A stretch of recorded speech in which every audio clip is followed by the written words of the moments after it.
In this video, I'm going to talk to you guys about my retro gaming journey, if you would, and what it's cost me, not necessarily in money, but what I've had to sacrifice in order to get this massive collection, because I'm always getting asked, when did you start collecting? How much do you spend, etc, etc. So I'm going to try my best to answer some of those questions, and I'm going to let you good folk know what retro gaming tips have worked well for me that you might be able to get something from. Now, there's no magic formula, but I'm going to do my best to answer as many of the questions I get or have had in the past as possible. Let's go.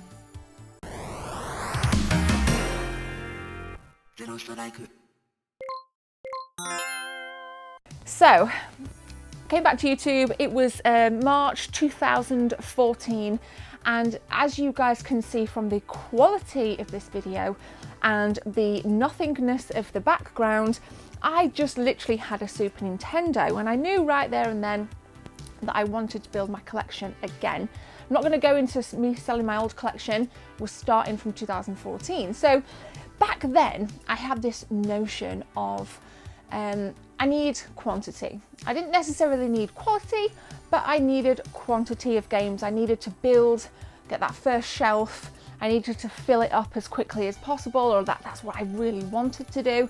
You know, I wanted to prove to myself that this could be a tangible thing again, and that I could also enjoy some of the games that I was playing. So the easiest things for me back in 2014 were to buy PS2 games, because back then there were a ton of them in the charity shops.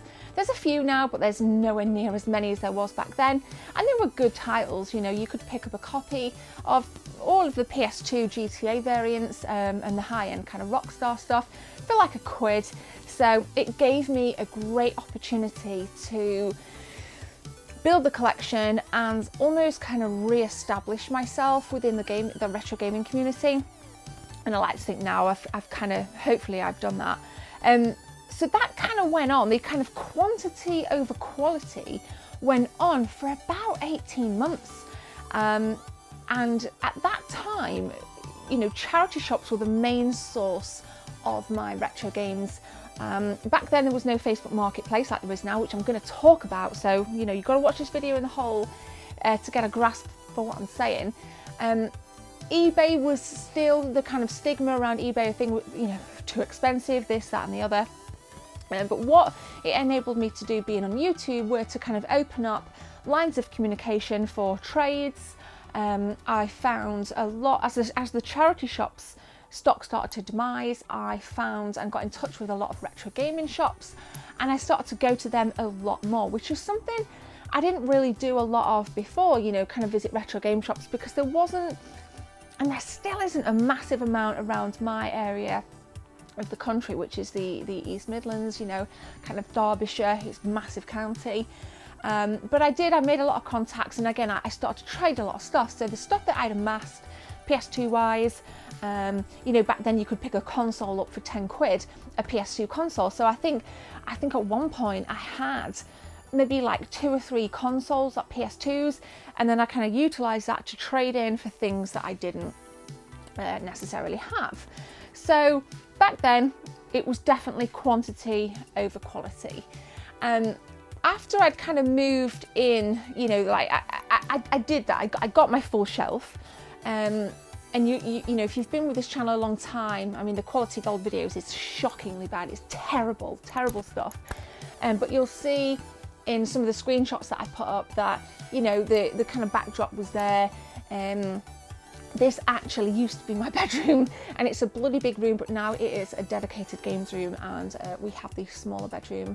So we actually, Jess and I shared this as an office bedroom games room kind of thing, which was incredibly cramped, incredibly hard to work in.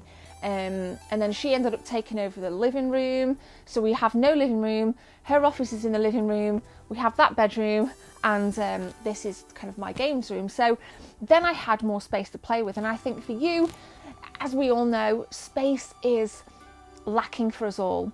Now, I'm quite fortunate that I chose not to have any children of my own, so that for me frees up a lot of money after I've paid all my bills each month. you know, I have money left over just to spend on video games, and that's all I spend my money on are video games. You know, I'll pay my bills and then I have disposable income, and that is what I choose to kind of apply my money to. Whereas I know a lot of people that I've spoke to, you know, you guys have got kids, which is awesome and cool, just like my brother, but that takes up a lot of money, and obviously there's less space. So I kind of get accused sometimes of, oh, you have far too much money. I don't think anybody can have far too much money. I certainly don't have a great deal of cash. I'm not rich by any stretch of the imagination. I just chose to put my disposable income into my hobby and my passion, which now here on YouTube, it's been a registered business for years. Ever since I started making money on YouTube, you have to register. So I did that, and it's a tax-paying income. So, you know, I choose to put the money that I earn on YouTube back into this because it's a hobby that I'm proud of and I absolutely love. And I think the passion has to be there when you are collecting. If you're a retro game collector in particular, the variety pool is so big, what with different consoles from different regions of the world, different games. You know, things are constantly changing price-wise and value-wise. You know, you have to be passionate to keep on top of what is actually going on. And the more my collection grew, the more I found that I kind of naturally started fitting into that mindset of, oh, what is a NES worth this year? And, you know, what is Final Fantasy VII on the PS1 worth? And I will just make a kind of side note here. Final Fantasy 7, 8 and 9, when I started collecting it again, 2014, they were like 60 quid each. Them games were 60 quid each. And now they've dropped so much in price. And other games have kind of gone up, and it's just interesting when I kind of look back and what I paid for certain games back then compared to what they're worth now, you know, and vice versa. It's kind of shocking. So I think if you keep your ear to the ground, like I did, any social media that's retro game related or any gaming related social media, you get a good flavour for what things are worth. So that's good because people then shouldn't necessarily try to rip you off. And I've been in some places and people have gone, oh, you know, this is X amount of money, and I'm like, come on, man, I know my stuff. I think I know my stuff, and I think I'm fair when I'm kind of buying things from people. I definitely don't barter anymore. I used to, but we'll come to that. So just kind of conclusion for those few minutes of a ramble then. I started off quantity over quality, and it just kind of got out of control. And then the second shelf came in, the third shelf came in. And at that point, you know, I was seeing like the charity shops were starting to dry up completely. And that tends to be the same now. You know, you very rarely find something decent in charity shops. But retro gaming markets had started to become more frequent. From about 2014, 15 onwards, we had the markets at the Play Expo, and then we've got the Doncaster gaming market, which has been going for years, and now there's a London gaming market. And, you know, I think that there are actually a lot of retro gaming markets that have sprung up over the last few years in particular. And if you go to things like Comic-Con, you'll always find retro games there. So the availability, I started to think, oh, here we go, you know, okay, now I've got an opportunity to start and fine-tune my collection into more of a quality. You know, I had all the common PS2s, had all the common PS1s. So the retro gaming markets were kind of pivotal, really, for me to start and broaden my collection and buy the more obscure titles. And again, if you've kept up with my channel over the past couple of years with the pickups, you'll see that I mean, even I look around today. I sat in there the other day and I was like, I just looked around and I was like, this just blows my mind. Like, blows my mind, and half of it's not even out. So even I'm kind of shocked, you know, as to kind of what's come through these doors over the past 6 years and what's to come through the doors over the next couple of years, and for however long this kind of continues. Long may it continue, in my opinion. But the retro gaming markets, I think, if you can get to them, go to them.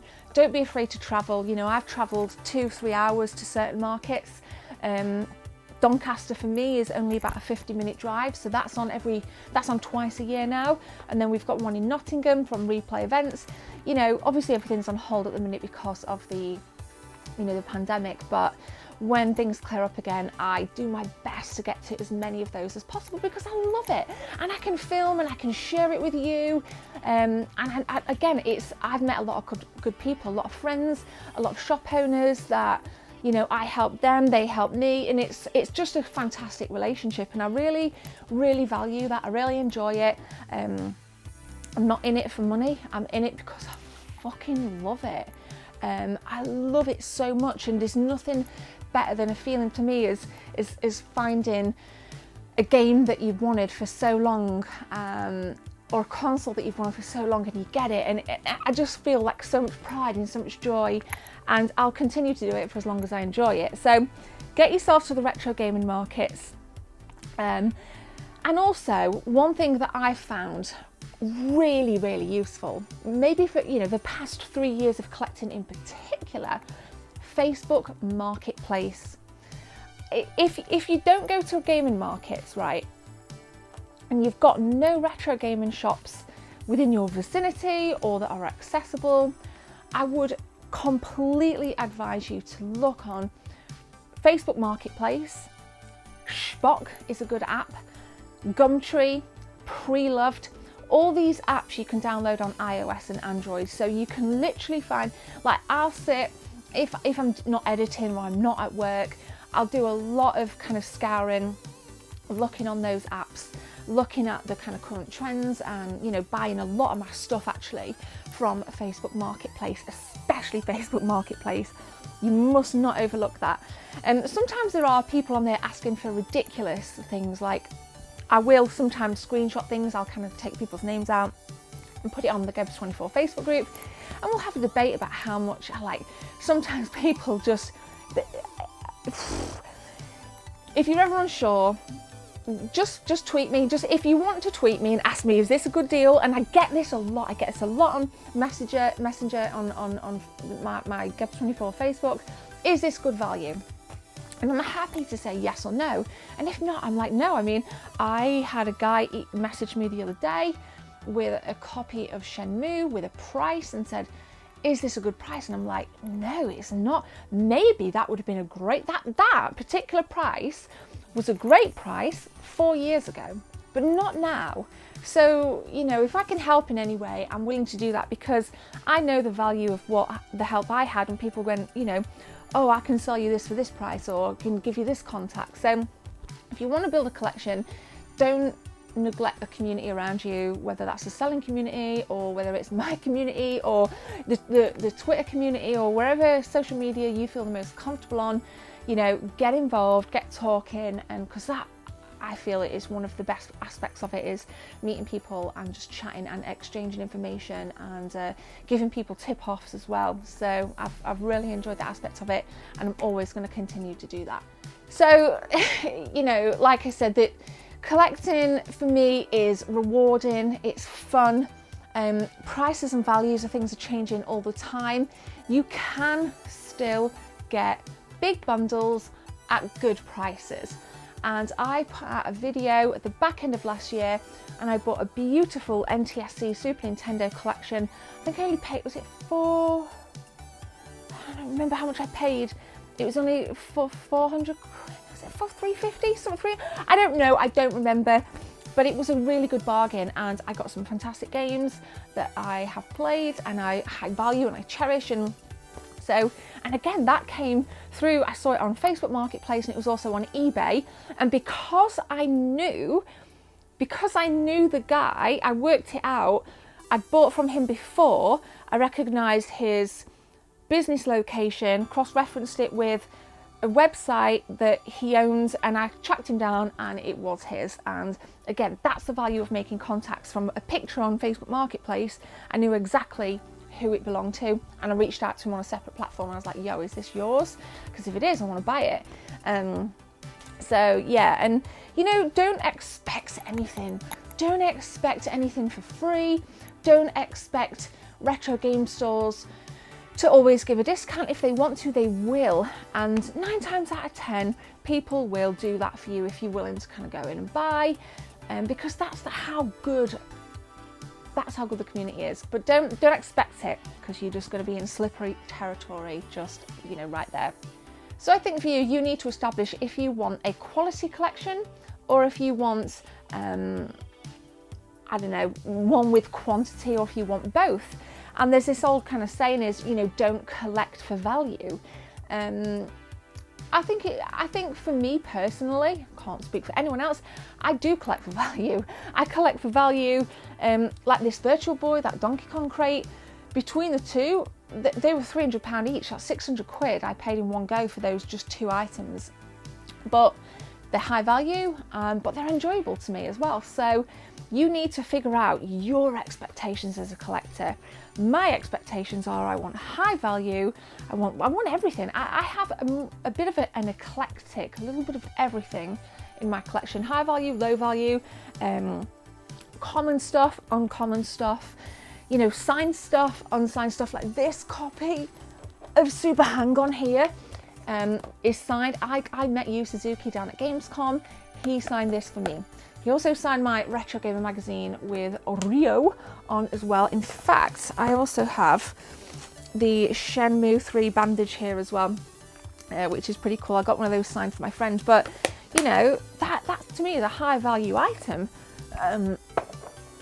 So yeah, that was, you've got to kind of think, what do I want for my collection? Or are we planning on a family? If you're planning on having kids, the amount of people I've bought things from that have gone, oh, I'm selling my collection because my wife's pregnant. And it seems as though every time that's said to me, like the guys, because it's usually guys that I buy from, they seem disappointed. And I'm like, well, all right, mate, well, congratulations, dude, you know, that's fantastic. Yeah, but I'm going to miss my collection. So, you know, if you plan on having a family, unless you live in a mansion, you can have your own little room, whatever. You know, you just need to think about what you want to go, which direction you want to go in. Quantity versus quality is imperative. For me, I like a little bit of everything.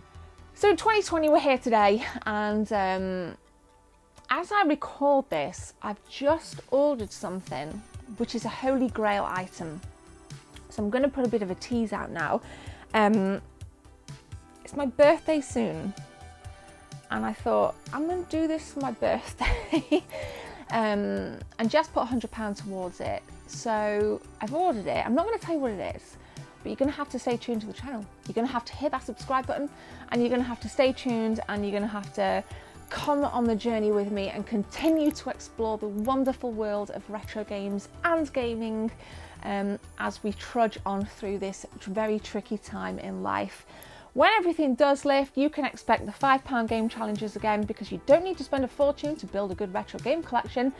And you can expect the other side of it, bigger purchases as well at the retro gaming fairs, and lots of out and about content. But for now, it's been a bit of a talky one from me.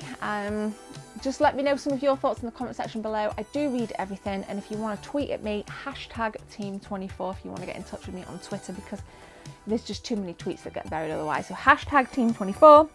Have a great day. See you in the next one. My name is Jenna. Take care.